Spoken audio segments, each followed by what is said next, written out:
What's going on, everybody? Mortem here, this time bringing you a look at 1666 Amsterdam, which should be releasing into early access right around the time this goes live. I'm not exactly sure. And given that it was a bit of an interesting game, I figured I would take a look at it and share that information with everyone. But a couple of things to know just right here at the top of the video. As I said, this is an early access title. It is going to be releasing for $30 US. They are planning for it to be in early access for roughly 1 year, over the course of which they will be adding on more combat systems, content in the open world area, bug fixes, optimization, etc. So kind of the usual stuff. But what's available right now is essentially the first act or so of the story. And before we dive too deeply into the details of that in particular, I did want to start this, as always, with I think one of the most important things to know, which is that this game was crashing on me a lot. Now, the build I'm showing you is technically the early access build, as the game will receive like a day one patch, you could say, when it hits early access, so it's possible you guys will have a bit of a cleaner version of this, but what I played was crashing a lot, so that was certainly a bit of a problem. But let's move on to some more specifics about the game itself. So 1666 Amsterdam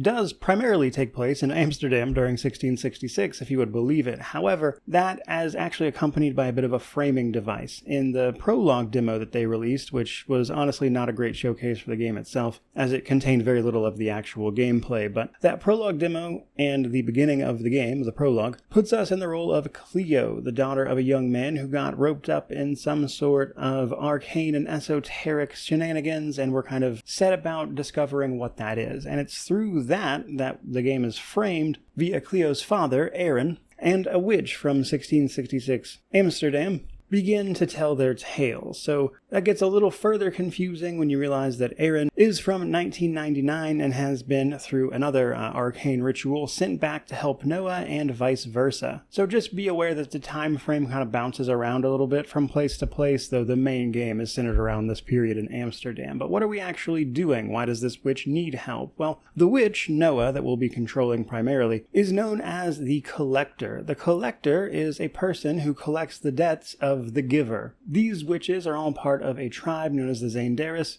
and they give people they call the Originals power to live longer than they should, and the power to enforce their will upon the world. But after a set period of time, as part of their contract, it is eventually time to give that power back, and it is the Collector, Noah's job, to take it back. It's not often given back willingly, and so Noah's job is to run around Amsterdam in this time period, battling off things like accusations of witchcraft as she seeks to learn information about these Originals. But because they're so old, they're often hiding, and you have to track down their real identity, who they actually are, their name, and some of the parts of the ritual in order to actually fight these things and, complete your objective. Now, this gives us a bit of open world gameplay set around Amsterdam, where we'll be trying to do just that, using the tools at our disposal to actually get all of that information and get everything taken care of. So to drill down a little bit farther, Noah has like two forms, you could say, her witch form and then her concealed form. If regular old citizens see you in your witch form, they will report you and you'll be attacked, and you can possibly be thrown in prison as a result, and so you have to conceal yourself. It also doesn't help that your powers of witchcraft are only actually available to you on every full moon, meaning you have to wait a bit before you can actually track down and investigate these people. And so to help you along the way, you have a companion of sorts via Aaron as a cat. So he's going to use his powers of feline mobility to get places you can't, help you do things like unlock doors, grab the things you need, and otherwise just be useful to you the way a cat with a purpose could be. Now, this ultimately sets up a few different ways to handle things. So let's start with Noah first. So Noah, in her witch form, when she can actually access her abilities, relies on Lux, Nux, and Kinesia energy in order to power what she can do. So Lux is life energy, more or less, and you'll use it to enchant the environment, basically making things do what you want, like lighting things up, enchanting the water so you can glide across it, etc. Nux energy, on the other hand, is what you are going to use to actually cast offensive spells, that is to say, destroying items and taking out enemies with it, and you have to actually gather that energy as you go, and there will be perks and stuff. You'll gain some progression this way, and it'll make that stuff more effective, even if it starts off a little bit slow. Kinesia energy is your actual melee combat energy. You'll build it up as you are in combat, and you can then spend it to help you out in those moments. Though I will say, when you get into actual proper combat, it's It's a very basic system, and I have to imagine, just given the nature of the game and everything, they do seem to be trying to avoid that mostly, but it is certainly something you're going to be getting into. But I was a little underwhelmed by that side of it in particular. Now, that's not the only way to solve a problem, however, because while you have plenty of spells and abilities that have nothing to do with direct combat and the like, your feline companion can also help you out. This guy is going to be able to, of course, get where you can't already, using their enhanced mobility. However, he also gets the ability to possess other characters, and you can use this possession to, of course, access things that are specific to that character, utilizing any keys they have on their person, their overall status to not be questioned, and sort of socially engineer your way through the door. And this opens up other avenues of approach to a given situation as you search for the things you need to actually start taking these characters down.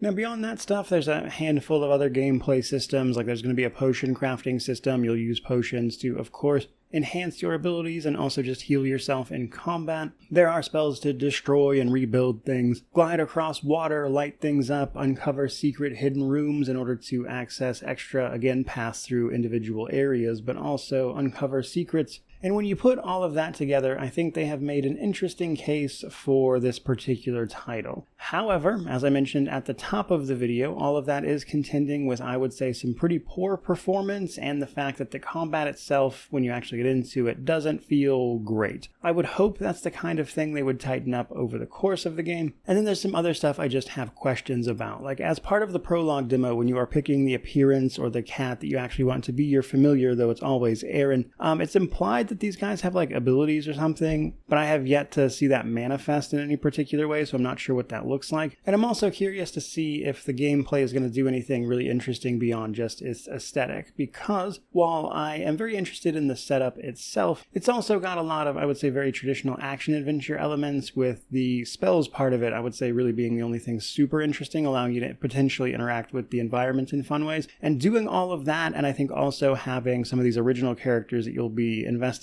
and trying to ultimately stop, having particularly interesting backgrounds and setups is really going to be what sets this game apart from other things that kind of occupy this space. And given that one of the big leads on this is one of the characters behind the original development of the Assassin's Creed franchise and Prince of Persia: Sands of Time, we'll see if it actually winds up being something worth talking about when it fully releases. But right now, my impressions are basically, there's something interesting here, but at least for me, the build I got a hold of, it was very buggy experience, and unless you want to be directly involved by helping provide feedback and the like, then you should probably hold off a bit on the early access period. But of course, everyone's got to make that decision individually. But when this game releases on the other side of that early access journey, which hopefully will be sometime around late next year, I will definitely jump back in and review it properly, because like I said, there's some interesting stuff here and I want to see how it ends up. But as for today, that is pretty much going to do it. Certainly hope you enjoyed the video. If you did, by all means, like, comment, subscribe, all that YouTube jazz. But regardless of any of that, truly, just thank you so much for watching. I really do appreciate it. May you wander in wisdom and have an amazing day.